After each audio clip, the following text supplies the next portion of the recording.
తీసుకుని వెళ్తారు చాలా వరకు.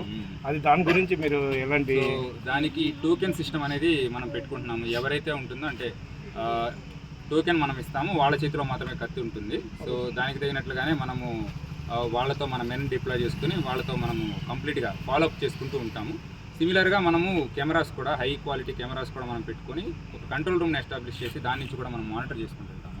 సో ఒకవేళ ఎవరైనా మిస్యూజ్ చేస్తారని మాకేమన్నా ముందర ఇన్ఫర్మేషన్ తెలిసినా, ఎవరైనా మిస్యూజ్ చేసినా వాళ్ళ మీద చట్ట ప్రకారం కఠిన చర్యలు ఖచ్చితంగా తీసుకుంటాం. సార్ ఇంకో విషయం అంటే కత్తిలో వచ్చేసి చాలా వరకు లాంగ్ లెంత్లు పెట్టుకుంటారు. అది కాకుండా దానికన్నా సైజ్ ఏదైనా తక్కువ, అది ఒకసారి నిర్వాహకులతో మాట్లాడేసి సో ఎంతవరకు ఉంటాయి అవి మళ్ళీ సమీక్షించి దాని గురించి వివరాలు మళ్ళీ తెలియజేస్తారు. సార్ అదేవిధంగా అమ్మవారి అంటే అగ్నిగుండం అయిన తర్వాత ఆ ప్లేస్లో వచ్చేసి దుకాణాలు చాలా వరకు పెట్టుకుంటారు సార్. ఈసారి అలాంటివి అక్కడ పెట్టుకునేకి దుకాణాలని వీటిని ప్రస్తుతం అలౌ చేయట్లేదు. సో వాళ్ళతో కూడా మనం మాట్లాడేసి ఏ రోజైతే మరీ ఎక్కువ రద్దీ ఉంటుందో ఆ సమయంలో క్లోజ్ చేసుకోమని చెప్తాం.